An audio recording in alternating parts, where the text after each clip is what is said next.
اس آیت میں ظاہری طور پر سینہ مبارک کا کھلنا مراد ہے۔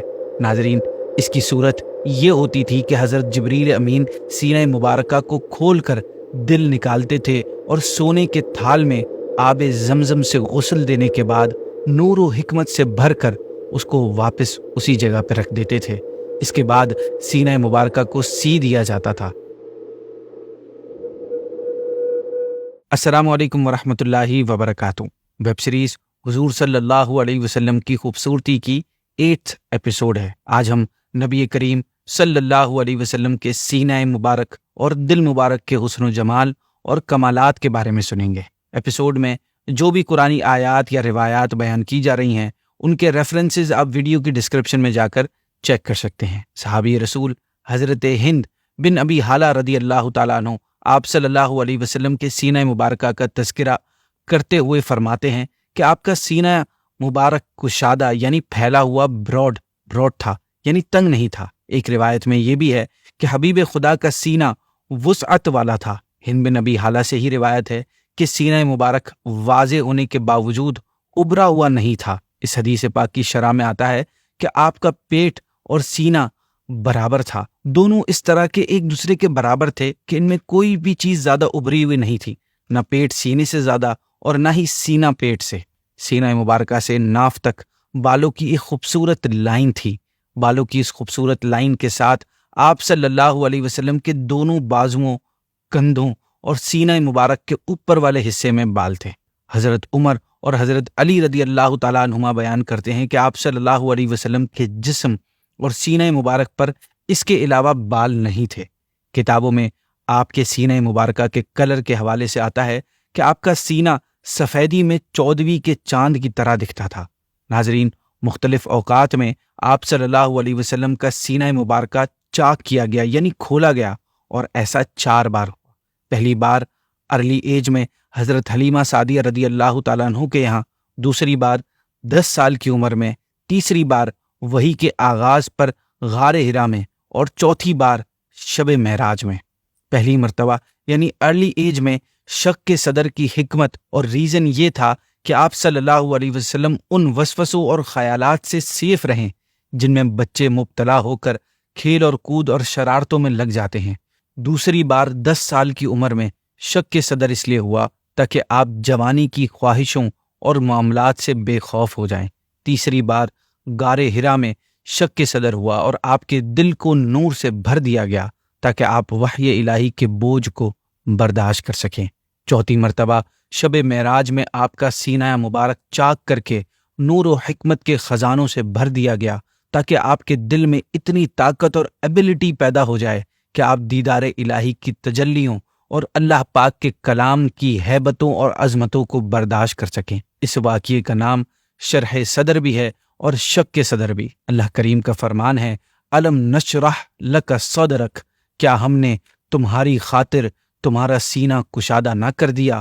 کچھ مفسرین کے نزدیک اس آیت میں ظاہری طور پر سینہ مبارک کا کھلنا مراد ہے۔ ناظرین، اس کی صورت یہ ہوتی تھی کہ حضرت جبریل امین سینہ مبارکہ کو کھول کر دل نکالتے تھے اور سونے کے تھال میں آب زمزم سے غسل دینے کے بعد نور و حکمت سے بھر کر اس کو واپس اسی جگہ پہ رکھ دیتے تھے۔ اس کے بعد سینہ مبارکہ کو سی دیا جاتا تھا۔ انس بن مالک رضی اللہ تعالیٰ عنہ بیان کرتے ہیں کہ میں نے آپ صلی اللہ علیہ وسلم کے سینہ مبارکہ پر سلنے کے نشان کی زیارت کی ہے۔ یہ جو صورت ہے الم نشرح، جس میں آپ صلی اللہ علیہ وسلم کے شرح صدر کا ذکر ہے، اس کا شان نزول یہ ہے کہ ایک روز نبی کریم صلی اللہ علیہ وسلم نے اللہ کی بارگاہ میں عرض کی، اے اللہ، تو نے حضرت ابراہیم کو اپنا خلیل بنایا، حضرت موسیٰ کو اپنے ساتھ کلام کرنے کی نعمت دی، حضرت ادریس کو بلند مکان جنت تک رسائی دی، پہاڑوں اور لوہے کو حضرت داؤد کا فرما بردار کر دیا، انسان اور تمام حیوانات حضرت سلیمان کے انڈر کر دیے، تو نے مجھے کون سا خاص شرف عطا فرمایا ہے؟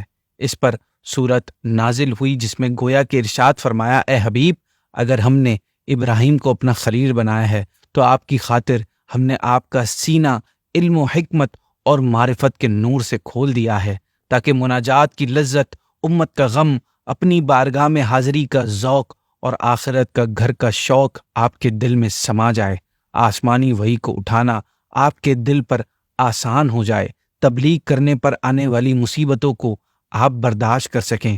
اور اگر ہم نے موسیٰ کو اپنے ساتھ ہم کلام ہونے کا شرف عطا کیا ہے اور حضرت ادریس کو بلند مکان تک رسائی عطا کی ہے، تو آپ کو اس غم سے نجات دی ہے جو آپ کی پشت پر بہت بھاری تھا، اور آپ کو لامقام میں بلا کر اپنا دیدار کرایا، یہاں تک کہ ہم میں اور آپ میں 2 کمانوں کے برابر بلکہ اس سے بھی کم فاصلہ رہ گیا تھا، اور آسمانوں کی پوری سلطنت میں آپ کے مرتبے کی شہرت ہو گئی۔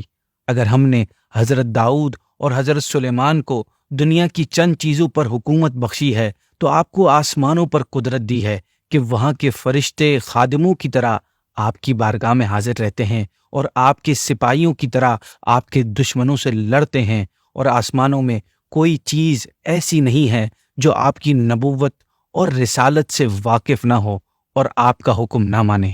مفتی نعیم الدین مراد آبادی آیت علم نشرح لک صدرک کی تفسیر میں لکھتے ہیں، اے حبیب، ہم نے آپ کی خاطر آپ کے سینے کو ہدایت، معرفت، نصیحت، نبوت اور علم و حکمت کے لیے کشادہ اور وسعت والا کر دیا۔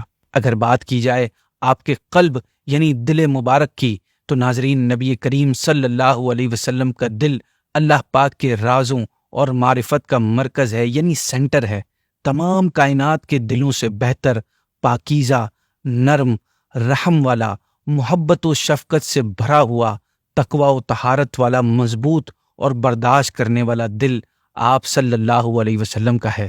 تمام کائنات میں اس دل کے انوار و کمالات کا فیض جاری ہے۔ علماء کرام لکھتے ہیں، نبی کریم صلی اللہ علیہ وسلم کو اللہ پاک نے جو رسپانسبلٹیز دی تھی، ان کا بوجھ دل مبارک پر اتنا زیادہ تھا کہ کوئی عام انسان اسے برداشت نہیں کر سکتا۔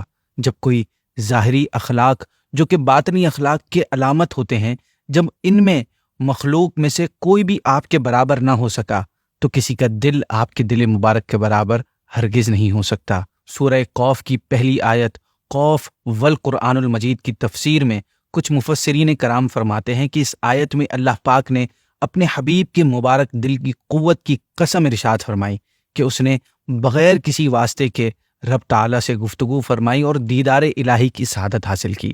اللہ پاک قرآن مجید میں سورہ حشر کی آیت نمبر 21 میں فرماتا ہے، جس کا ترجمہ ہے، اگر ہم یہ قرآن کسی پہاڑ پر اتارتے تو ضرور تم اسے جھکا ہوا اللہ کے خوف سے ذرہ ذرہ دیکھتے، اور ہم یہ مثالیں لوگوں کے لیے بیان فرماتے ہیں تاکہ وہ سوچیں۔ اس آیت کی تفسیر میں مفسرین کرام لکھتے ہیں کہ اس آیت سے اشارہ معلوم ہوا کہ آپ صلی اللہ علیہ وسلم کا دل مبارک پہاڑ سے زیادہ طاقتور اور مضبوط ہے، کیونکہ آپ اللہ کے خوف اور اس کے راز جاننے کے باوجود بھی اپنی حالت پر نارمل رہے۔ ناظرین، نبی کریم کا دل مبارک ہمیشہ بیدار رہتا تھا، یعنی ایسا نہیں کہ آپ کسی کنڈیشن میں اپنی سراؤنڈنگ سے بالکل بے خبر ہو جاتے تھے، جیسے ہمارے ساتھ ہوتا ہے نا کہ ہم نیند کی حالت میں اپنے آپ سے، اپنے آس پاس سے غافل اور بے خبر ہو جاتے ہیں۔ آپ صلی اللہ علیہ وسلم کے ساتھ ایسا معاملہ نہیں تھا۔ ام المؤمنین حضرت عائشہ صدیقہ رضی اللہ تعالیٰ عنہا فرماتی ہیں کہ ایک بار میں نے نبی کریم صلی اللہ علیہ وسلم سے عرض کیا، رسول اللہ، آپ وطر پڑے بغیر سو جاتے ہیں اور پھر اٹھ کر وطر ادا فرماتے ہیں، تو یہ کیا معاملہ ہے؟ یعنی سونے سے تو وضو ٹوٹ جاتا ہے۔ تو آپ نے فرمایا، اے عائشہ، میری آنکھیں سوتی ہیں مگر میرا دل بیدار رہتا ہے۔ علماء کرام لکھتے ہیں، یہ انبیاء کرام کی خصوصیات ہیں، یہ اسپیشلٹی ہے کہ ان کے دل ہر وقت ہر کنڈیشن میں جاگتے رہتے ہیں اور اللہ پاک کے جمال کے مشاہدے میں رہتے ہیں، اس کے قریب رہتے ہیں۔ شب معراج میں جب پیارے آقا کا سینہ مبارک کھولا گیا تو جبریل امین نے دل مبارک کو آب زمزم سے دھوتے ہوئے فرمایا، اس دل میں 2 آنکھیں ہیں جو دیکھتی ہیں اور 2 کان ہیں جو سنتے ہیں۔